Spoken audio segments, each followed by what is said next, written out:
Good morning, good afternoon, good evening to East Central Missouri and the world, and welcome to the James Strong Show podcast number 337. Thank you for joining us. Thank you for making us a part of your day. I appreciate it. This podcast was recorded on the morning of Saturday, November the 5th Sunday, November the 5th from the James Strong studio in Western St. Charles County. I would blame that faux pas on the time change, but really it's just because I wasn't thinking straight, because I don't do many podcasts on Sunday morning. Usually it's a Saturday morning or some other time, but rarely a Sunday morning. But here we are on a nice, beautiful Sunday morning in the Midwest. The topic of today's podcast: whatever happened to Madman Marcum? Madman Marcum. Does the name sound familiar? I would say that it either sounds vaguely familiar, like, you know what, I've heard that someplace. Where in the realm of all things strange have I heard the name Madman Marcum? Or you think, okay, I remember that guy very well. And maybe you don't know what I'm talking about. But Madman Marcum was a guest on Coast to Coast with Art Bell some 30 years ago. And he was an alleged time traveler. And he got in trouble with the law because part of his time travel involved him stealing power transformers from the St. Joseph, Missouri Power and Light District, okay? And some rumors say that he just disappeared. And the reason he disappeared is because the time machine that he built worked. In fact, some people say they found a newspaper article from the 1930s with a man in a capsule with something that appeared to be a cell phone dead on a beach. Whatever happened to Madman Marcum? Is he gone? Did he really escape the law by traveling in time? I'll talk about the mystery of Madman Marcum in today's essay. Before we do that, though, I mentioned before, today's a beautiful autumn day in mid-America, East Central Missouri. If you're in the area, you know what I'm talking about. We had a cold snap last week where it got down to 20 degrees, killed everything as far as plants and flowers and vegetables go. But now it's going to be 68 degrees today, so I'm going to drive about in the convertible with the top down today. So good things in mid-America. Do they call that Indian summer? I don't know if they still call it that or not, but it's going to be a beautiful day on November the 5th. Definitely a top-down day today. I'm going to segue into a couple of stories before we get into the essay about Madman Marcum, and it has to do with work and the perception of work. What is work? What do people do for a living, and how it's changed, how the perception of work and how what people do for work has changed in the 64 years that I've been alive, okay? And that's what I can really comment on, because I can read history books or I can tell you what I've experienced and seen firsthand. Nothing wrong with history books. I love history. You can learn from history. But a first-hand chronicalization, is that a word? I think is the best. And that's what I'm going to give you on work and how it's changed in 64 years of my life. The last couple of days, or last couple of weekends, I'd say last weekend, and especially this weekend, I like to work in the shop that I rent on the old Jaguar. But there have been other cars that have needed work as well, cars that we drive every day. So I do service on those cars as well. Oil changes, brakes, transmission services, other stuff like that needs to be done that I can do. And yesterday or last week, I did oil service on my wife's Ford. Yesterday, I did a transmission service on my wife's Ford. And I also put silicone sealer on the rubber bushings so they don't squeak. Gives her a better ride. I also worked on the vents to the Jaguar, where I had to remove the bolts that broke out. When I removed those vents, every one of the bolts were rusted. Every one of the bolts broke. So every one of those bolts had to be drilled out. That, my friends, is a hard job. And that's the difference, because there's still people who do that kind of work for a living. Okay. I don't do it for a living. I do it for a hobby. I do it because I enjoy it. I do it because I raise my hand and say, I'm going to do it, not to make money. Okay. But there are people who do that kind of work for a living. And there are people who work in an office. And there are people who play baseball. Okay. The San Diego Padres have one of the largest payrolls in Major League Baseball. And they have one thing in common with our St. Louis Cardinals this year. They didn't make it to the playoffs. So they're paying tons of money to their players and still aren't winning. Okay. Why do I mention this?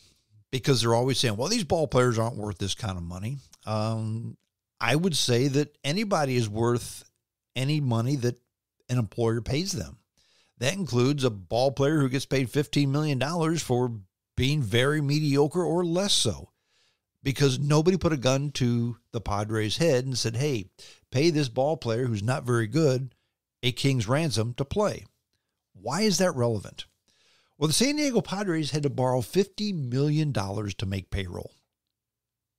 And the San Diego Padres have the number 2 attendance, 2 or 3 attendance in the major leagues, the highest. So they're drawing plenty of fans, but they still can't make payroll. Why is that? Well, because much of the revenue that ball players get, or the ball teams get, I should say, is from their television revenue. And unless you've totally missed the news, many of these cable channels who run baseball games have gone bankrupt. In other words, if you're bankrupt, you're not paying the ball teams the money that they were expecting to pay their ball players. So if you're a baseball team or any business and your largest source of income is cut off or significantly cut back, there's a problem. So what's going to happen? Well, they're probably going to make adjustments. If the ball team can't make money, they're not going to pay the players. Now let's segue into the average working Joe. You hear many people say this, and I've never understood this. They'll say, you know what? The Cardinals need to sign Max Scherzer. So what if they have to pay him $40 million? That's what we need. And then they'll say, why, I'm not paying that United Auto worker $30 an hour to put together a Chevrolet. Okay, you'll pay somebody $40 million a year to throw a baseball, but you won't pay someone $30 an hour to put together a Chevrolet. I've never understood that, okay? And the auto workers, and the strike, I think it's over now. I think they're back to work.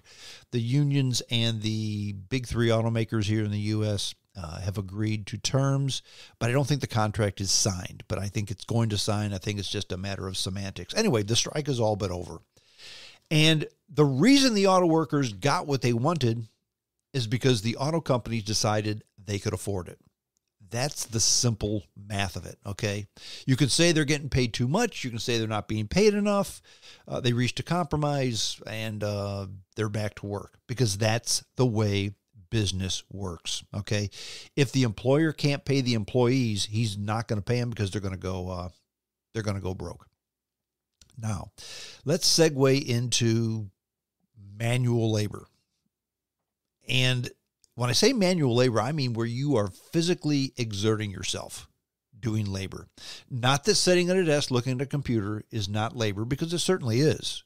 Taxing your mind, taxing your body it's a different type of work, but it certainly is work. In my day job, unless I'm traveling or climbing up into a machine at a customer's site, if I'm in town, it's not physical. The most physical thing that I do in my job when I'm here in town is walk to the coffee machine and lift a coffee cup, okay? It's not a physical job. But on Saturdays when I work on the car, it is. Yesterday, I did a transmission service on my wife's Ford Taurus. So I had to jack up the car, crawl underneath the car, undo the bolt, let out the transmission oil. To get to the dipstick, I had to remove the filter box. And when I removed the filter box and I flipped the filter box over, I heard a big banging noise. What the heck is that? Well, I didn't know. I've got an OBD, an onboard diagnostic machine, plugged into the car to find out what the problem was. because the car wouldn't run right after that. Well, what I found out is I had a mass air sensor that went bad. Okay, well, there's a mass air sensor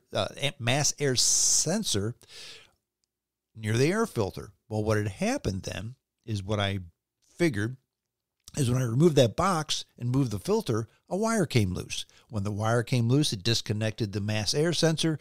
The car went into a shambles. Well, I had to reattach the wire, did a few things, reset the sensor with my OBD, and life was good. Then I crawled back under the car, finished the service, jacked it up or jacked it down, and life was good.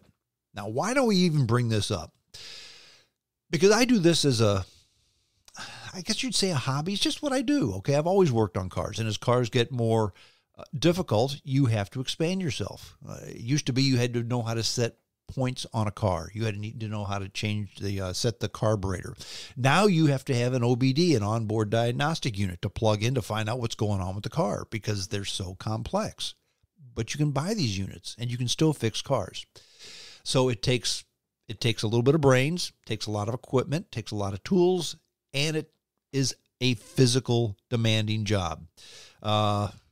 Crawling up under a car when you're 64 years old and going back and forth is physically demanding. For a 25-year-old, maybe not. 64, yeah, it is.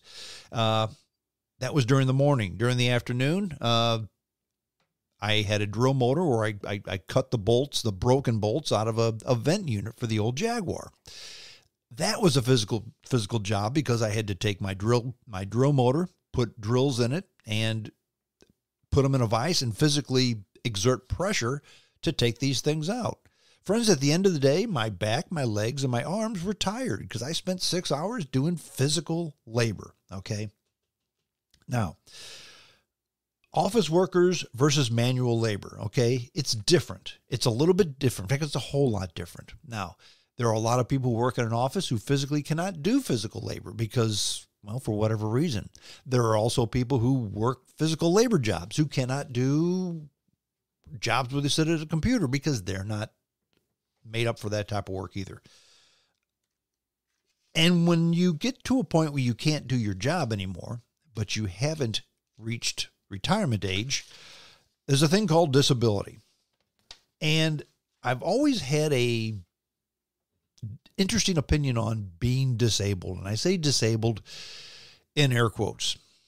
If you've lost your legs, you can no longer do a job that requires walking, probably. If you lose a hand, you probably can't do a physical job. If you have physical problems where you need to be in a straitjacket, you probably can't be in the workplace doing a job. But disabled has changed. The whole being disabled thing has changed. It started in the 1990s. And it's even gone to the next level with this whole return to office battle between workers and employers. And it's entering a more combative phase. In fact, workers are filing disability and discrimination charges in federal and state courts and trying to get what they want out of their job. And they're basing it on mental conditions like anxiety, depressions, or post-traumatic stress disorder. Now, the number of charges filed to the EEOC, the Equal Employment Opportunity Commission, alleging discrimination against individuals with anxiety, depression, and PTSD rose 16% from 2021 to 2022. Data from multiple state civil rights agencies show that in recent years, disability charges, not just I don't want to go to work, I want to work at home, disability charges encompassing a range of conditions, including mental health disorders, hearing impairments, autoimmune diseases, have overtaken previous top complaints like retaliation and race discrimination. Mental illness is at an all-time high, and COVID was a huge factor. Now, that's according to Hannah Olson, whose firm called Disclo helps employers manage disability accommodations processes. Okay, employers still approve most accommodation requests for the work from home, but the approval rate has declined since early in the pandemic. Okay, Now, Congress passed the Americans with Disabilities Act in 1990. I remember when that happened, okay? And the reason it was done is to help disabled people participate in the labor force, even if they need some accommodations to perform their jobs. By the way, I think it was a good thing, all right? Employers can ask for documentation about a person's limitations. Now, as long as employees can fulfill the essential functions of their jobs, workers and employers are expected to negotiate in a so-called interactive process to find reasonable accommodations, okay? Now, one of these accommodations is remote work request. In other words, working from home. And according to Patty Pryor, who's a Jackson Lewis attorney who represents employers, she says there's a fine line between I want to work from home because it makes me happy and I want to work from home because I get depressed or anxious if I have to go into the workplace. Now, more companies are trying to boost office attendance after COVID-19 ushered in an era of remote work. Many executives say their companies are more productive, innovative, and collaborative when employees are in the office. My personal opinion, with some exceptions, I agree with them. Now, take the case of Brittany Lenhart. Now, she lodged a complaint with the Nevada Equal Rights Commission last spring. And check this out. Ms. Lenhart is an Air Force veteran. She said that she left the service in 2014 after experiencing sexual harassment during her active duty years. She was diagnosed with PTSD, anxiety, and military sexual trauma. I didn't know that was a thing, a case, an illness, but I guess it is because she was diagnosed with it. And she eventually became a project manager for a federal contractor called Mission Support and Test Services. What they do is manage a national security site in Nevada. Now there she experienced several incidents of sexual harassment that activated her anxiety and PTSD. That's according to Ms. Lenhart. Okay. Now, during the pandemic, like millions of workers around the country, she was told to work from home. When the company called workers back to the office in the spring of 2022, Lenhart asked for accommodations to continue working remotely, a request supported by her Veterans Affairs psychiatrist. Now, the company, MSTS, the Nevada company, they granted the request. But a few months later, a new manager arrived and said, you know what? We need you to come to the office when we have a meeting. After a months-long dispute ensued, in December, Ms. Lenhart just quit her job. She said, I started to have anxiety attacks, and I had to go back on Valium to handle this. For my mental health, I thought I just need to quit. Now, in May of this year, Lenhart filed a discrimination charge with the state's Equal Rights Commission, alleging that MSTS had violated the Americans with Disabilities Act and Nevada state law. Lenhart, age 34, is now looking for a remote job where she can do some counseling about workplace culture. Okay, a little bit about this. I don't know Ms. Lenhart, and I'm not going to say her PTSD is made up because I don't know the case. But friends, when you work from home and your employer says, yeah, when we have a meeting, I'd like you to come in, and you say no, I don't think that's much of a request. Sure, you can remote work from home, but we want you here for meetings. Physical jobs that we talked about, working on cars, working as an auto worker, working any physical job, working in a warehouse, working in a factory, working on a utility line.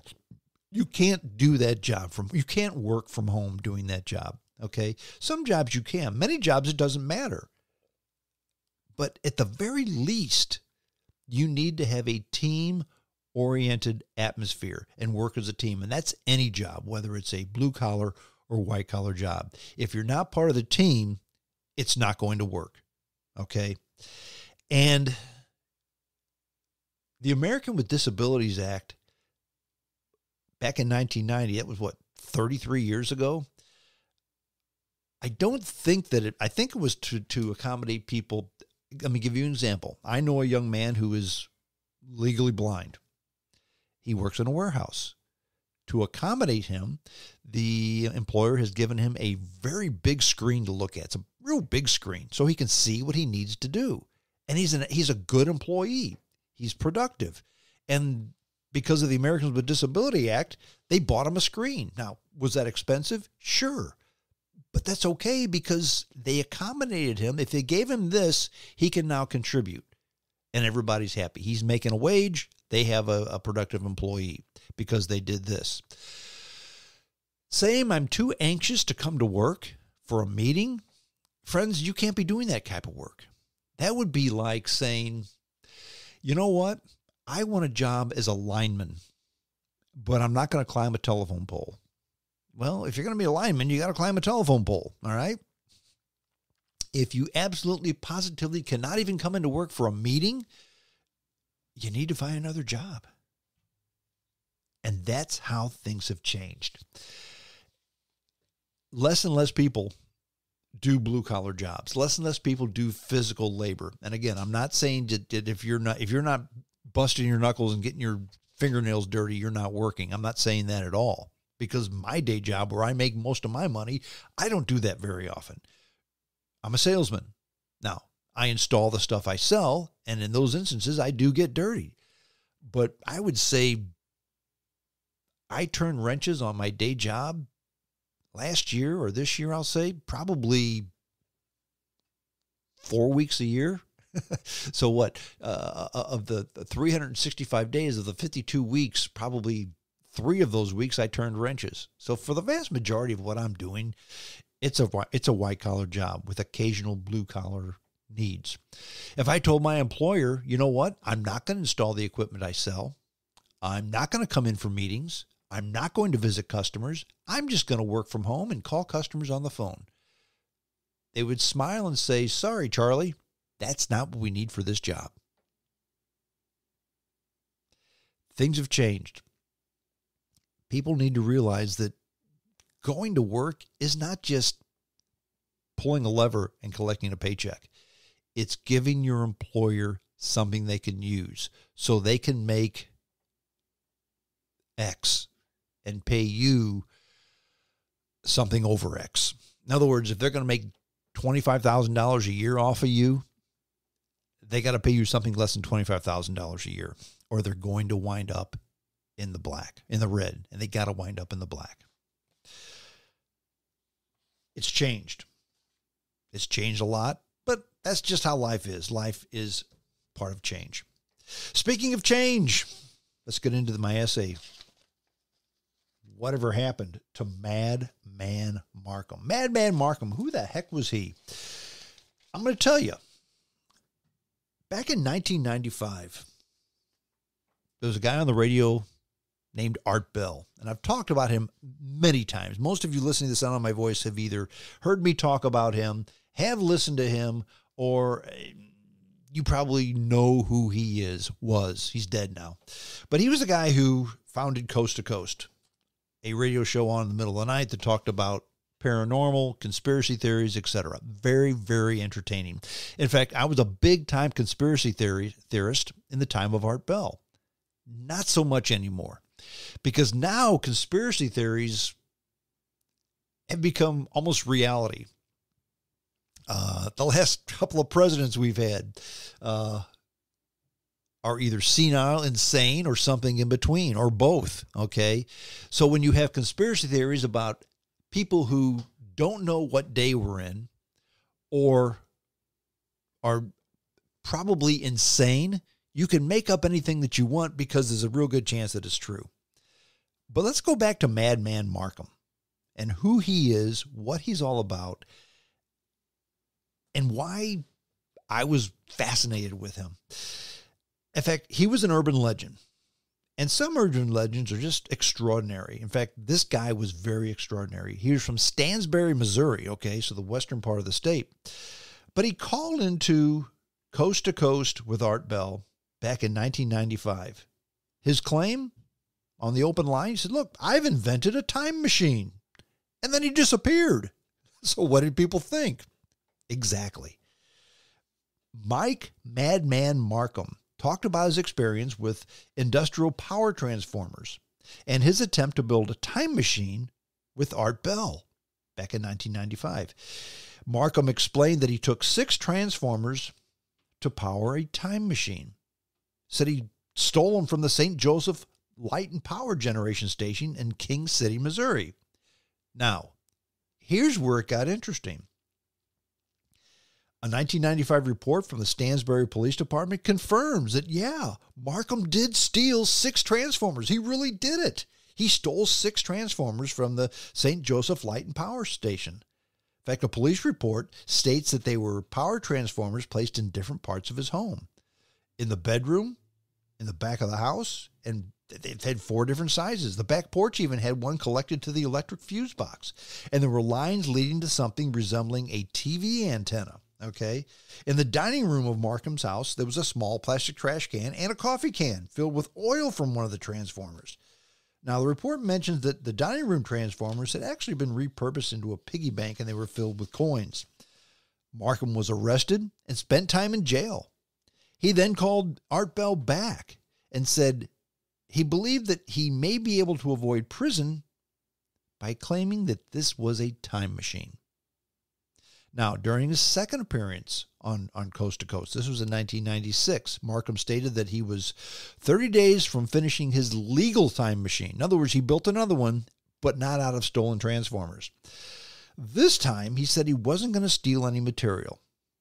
And then he suddenly disappeared in 1997 without a trace and was never heard from again. Now, the Missouri State Highway Patrol has not listed Marcum as an active missing person, but that hasn't stopped the conspiracy theorists from coming up with their own theories about what happened to Madman Marcum. Now, there are videos on TikTok and YouTube explaining various theories about who he was and where he is now. You can believe them if you want to. Now, one of the tales, and this is one of the most interesting, one of the tales involves someone calling Coast to Coast, claiming that in the 1930s, police found a dead man on a California beach, crushed inside a metal tube with a device next to him that resembled a cell phone. Again, in the 1930s, when there were no cell phones. Now, it does not appear that there's proof what happened to Marcum, but he's now become the topic of true crime podcasts, which have become very popular. And he's a mystery that remains unsolved unless he chooses to reveal his whereabouts. Or is it? I did a little research on this. And even though it was widely reported that Madman Marcum disappeared in 1997 after experimenting with time travel, around the same time, someone had allegedly come up with his death of a guy in the 30s. In fact, we talked about this just now. And it was washed up on the California beach in a metal tube with the cell phone, et cetera, et cetera, et cetera. Now, you connect the two incidents. Okay, he disappeared, but then they found this guy in the 1930s. Here's a news story that said he was a guy from the 1930s. And people are naturally inclined towards the narrative that Marcum had successfully made a time machine and that he died in the past in a freak time traveling accident. Sounds great, right? But the key issue with the story is that there's little to no proof suggesting that anything of the sort happened. It also does not help that Marcum is in fact very much alive today. How do we know? Well, Marcum's second appearance on Coast to Coast with Art Bell in 1996, he maintained a low profile and just disappeared from the public eye. He had had enough. But there was a third interview with Art Bell and Madman Marcum, one that not many people heard of or heard because for a very short time, Art Bell had another show that was called Midnight in the Desert. And I think it was for a short time. I think it was just on the internet. I listened to it for a time or two, okay? But it was very short, and he stopped doing it, I think, for health reasons. But this was on September the 4th, 2015. So still 8 years ago. But Marcum was on Bell's Midnight in the Desert. It was his first public interview in more than 18 years. Now, in the show, he talked about losing his house to a fire, and all his equipment for his experiment was just destroyed. That's why you didn't hear anything. Now, according to Debbie Smith is the administrator of Paranormal Forum. According to her, Marcum was living in Hawaii in the late 1910s, and he was homeless. Michael Madman Marcum is a member of my forum, said Debbie Smith, and his last known location, as to just prior to the pandemic, was Hawaii, living homeless on a beach. He was trying to get money to return to the homeland. How do people get money nowadays? Do they get a job? No, they launch a GoFundMe account, okay? So Marcum, in 2016, launched a GoFundMe account so he could get money to return to the homeland. He didn't want to be in Hawaii anymore. This is in 2016. He raised $10. Hardly enough to get you a ticket from Hawaii back to the mainland. Now, on February 13th, 2022, Marcum made a post on Debbie Smith's Paranormal Forum confirming his well-being and his existence, and he's writing that he's alive and well and still living in Hawaii. That was as of February 13th, 2022. Rumors are blazing, said Marcum, that I am dead, not well, and have time traveled to the 1930s, something where I died on a beach in a tube. Marcum goes on. Whoever posted those pictures, that wasn't me. It was some school kid with my name that someone long ago attributed to me. Now, whatever was found in the 1930s was not me, and I'm alive and well. That's according to Michael Madman Marcum himself. Now, Marcum was a member of that forum. He has been a member of that forum since June 2016, Debbie Smith's Paranormal Forum. And he also wrote that he planned on doing another interview sometime in the future. Hasn't yet. He also had plans at that time to move back to Ohio, as he found Hawaii a difficult island to adjust to. Now, rumor has it he has an active Facebook profile where he posts pictures about his work and equipment designs. And as of September 2022, Marcum had returned to Ohio. And that's according to his Reddit account called Real Madman Marcum. Okay. Now, I looked for his Facebook account. I looked for his Reddit account, and I couldn't find either one of them. Now, one of two things has happened. Either they've both been taken off, they're both down, this is made up, or maybe I'm just not looking hard enough, okay? But according to the article that quoted his Real Madman Marcum Reddit user account, Marcum says, I'm not homeless, I'm fine, and I'm back in Ohio. These stupid rumors that I've been trying to get back home are nonsense. That's what Marcum wrote fairly recently. That's according to a commenter on a website. So this guy said that he heard a guy who said that Marcum said. So again, is that true or is it not? Hard to say. But that's the thing about conspiracy theories, okay? Conspiracy theories are fine if it's about a guy who attempted to travel in time. And if the conspiracy theory is, yep, he traveled in time and they found his body on a beach in the 1930s, so that's proof that he traveled in time. But in reality, his house burned down, he moved to Hawaii, he's a homeless guy on the beach, okay? Whether door number 1 or door number 2 are the accurate account, it's just fun. That's a fun type of conspiracy. The types of conspiracies we have today, and talked about in the middle of the night by a guy like Art Bell, who's basically doing the show from his back bedroom in his double-wide trailer in the Mojave Desert. Okay?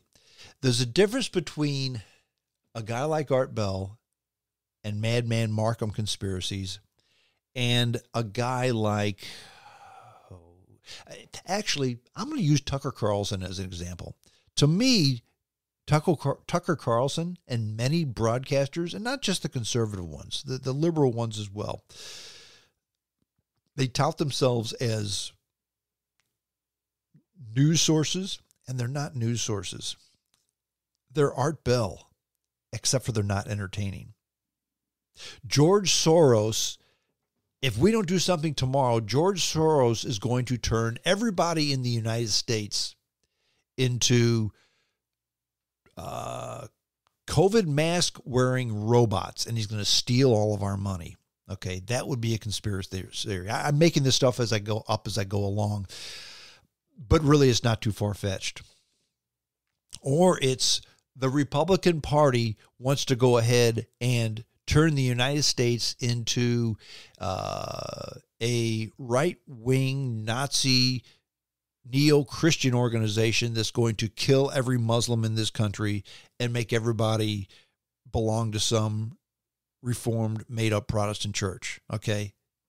Those are conspiracy theories that are just ridiculous. But the thing is, if there's a little bit of truth to it, that's a big deal, okay? If the Madman Marcum thing, if he really did make a time machine, travel in time in the 1930s, and was found dead on a beach, so what? Big deal. It's like Bigfoot. Is Bigfoot real or not? I don't know. Let's say he's real. So what? Let's say he's not real. So what? The same thing with UFOs. The same thing with ghosts. The same thing with all that stuff. Conspiracy theories can be fun. Conspiracy theories can be entertaining. Conspiracy theories can be some mind-numbing activity that we take part in like a video game, okay? Video games and Art Bell are kind of the same. It's an escapism from reality. And that's why I enjoy that kind of thing. And that's why I enjoy that kind of thing and not this kind of thing. So what's the thing? What's the deal with Madman Marcum? Don't know. In fact, look for him yourself if you want to. I couldn't find anything about him on Reddit or on Instagram or on Facebook. But I will also say that I am not the most savvy with social media, so maybe I'm not searching in the right way. You can look yourself if you want to. If you find something, let me know. I'd love to see it, and you can educate me. So conspiracy theories, Madman Marcum, what happened to him? Well, if you believe Marcum himself, he's fine, doing well, and he's in Ohio. Or was that too just a made-up conspiracy theory? That's it. We're done. JamesStrongShow@hotmail.com. That's the email address. Send me an email if you want me to send you a link to the podcast. I'll send you a link to the podcast. You can download it and listen to it at your leisure. Share it with your friends. Let them know what's going on. Let them know you kind of enjoy this dopey podcast. I'd appreciate it. That's it. We're done. Until next time, this is James Strong saying adios.